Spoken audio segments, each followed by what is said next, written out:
कई माताएं ऐसी बैठी हुई हैं पंडाल में भी और टीवी के सामने जो माताएं आस्था चैनल पर कथा सुन रही हैं, फेसबुक यूट्यूब पर जो कथा सुन रही हैं, उसमें भी कई माताएं कई भाई लोग ऐसे बैठे होंगे जो मंदिर जाते हैं और मंदिर में जाने का नियम बनाते हैं और 1 महीना 1.5 महीना 2 महीना 3 महीना मंदिर जाते हैं, 4 महीना मंदिर जाते हैं और मंदिर में जाने का नियम बनाने के बाद में जब उनका कार्य नहीं होता तो वो मंदिर जाना छोड़ देते।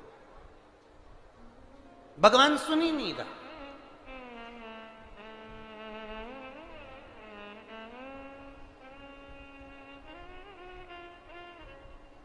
कई लोग पत्र भी लिखते हैं, ऐसा नहीं कि पत्र नहीं लिखते, कई लोग पत्र में लिखते हैं, गुरुजी हम 4 महीने से मंदिर जा रहे थे, गुरुजी हम 3 महीने से मंदिर जा रहे हैं, हम 5 महीने से मंदिर जा रहे हैं, भगवान तो हमारी सुन ही नहीं रहा। भगवान से हमारा कौन सी दुश्मनी है जो भगवान ने सारा दुख हमको दे दिया, भगवान हमारी सुन ही नहीं रहा।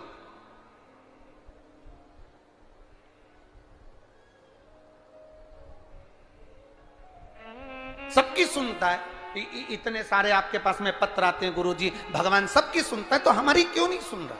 हम भी तो मंदिर जा रहे हैं, हम भी तो भगवान को जल चढ़ा रहे हैं, हम भी तो भगवान के मंदिर में झाड़ू लगा रहे हैं, हम भी तो भगवान के मंदिर में पोछा लगा रहे हैं, हम भी तो भगवान का श्रृंगार कर रहे हैं, फिर भगवान हमारी सुनता क्यों नहीं है?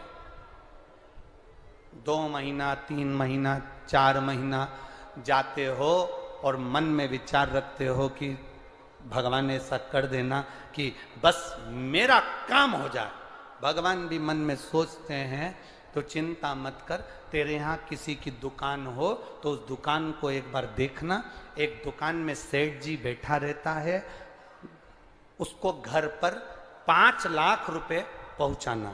समझना जरा बहुत अच्छे से, सेठ जी दुकान पर ऑफिस में, और उसको 5 लाख रुपए अपने घर पर भेजना है। उसके यहां पर 15 नौकर काम कर रहे हैं। एक नौकर 1 महीने पहले लगा, एक नौकर 3 महीने पहले लगा, एक नौकर 10 महीने पहले लगा, एक नौकर 1 साल से लगा, एक नौकर 5 साल से लगा। अब सेठ जी वो 5 लाख रुपए अपने घर भेजना है तो कौन से नौकर के हाथ में देंगे? बोलो रीजी जी। जो 1 महीने काम पर आया उस पर, जो 2 महीने काम पर आया उस पर, जो 3 महीने काम पर आया उस पर, जो 4 महीने काम पर आया उस पर नहीं। सेठ जी ने पुराने को बुलाया, इधर आओ इधर आओ। हाँ सेठ जी, बेटा ये बैग घर पर रख के आना, हो संभाल के ले जाना, 5 लाख रुपए सावधानी से ले जाना। जी आप चिंता मत करो सेठ जी, आप बिल्कुल चिंता मत करो। सेठ जी ने 5 लाख का बैग दिया और 5 लाख का बैग उस पुराने नौकर ने जो 2 साल से 3 साल से 4 साल से लगातार सेवा में लगा हुआ था, वो 5 लाख का बैग सेठ जी ने उसके हाथ में पकड़ाया कि ये तुम देकर आना।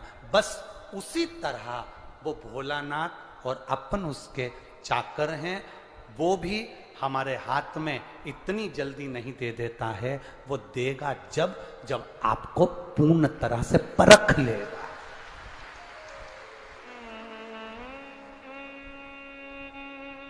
आपको पूर्ण तरह से जब वो परखेगा तब वो देगा। और आप क्या करते हो? 1 महीना मंदिर गए, 2 महीना मंदिर गए, भगवान से प्रार्थना कर लेते हो, भगवान हमको ये दे देना, भगवान हमको ये दे देना। तुम 1 महीना मंदिर जाके मन में सोचते हो कि जमीन में से कहीं गड़ा हुआ धन का हंडा निकल जाए, तो ऐसा कोई महाराज हो जो धन का हंडा निकाल के दे दे तो हमको भी बता देना। नहीं, अपने कर्म को करो, अपनी मेहनत को करो, अपने परिश्रम को करो, और जितना जितना तुम कर्म करोगे, जितनी जितनी तुम मेहनत करोगे, जितना जितना तुम परिश्रम करोगे, और भगवान के प्रति जितना जितना तुम्हारी दृढ़ता, जितना जितना तुम्हारा विश्वास बढ़ता चले जाएगा, जितना विश्वास बढ़ेगा तुम उतने भगवान के नजदीक आते चले जाओगे। फिर तुम्हारा दुख तुम्हारा नहीं रहेगा, फिर तुम्हारा दुख बाबा देव अधिदेव महादेव का खुद का हो जाएगा, क्योंकि तुम्हें दुखी नहीं देख सकते, वो तुम्हें दुखी नहीं देख सकते।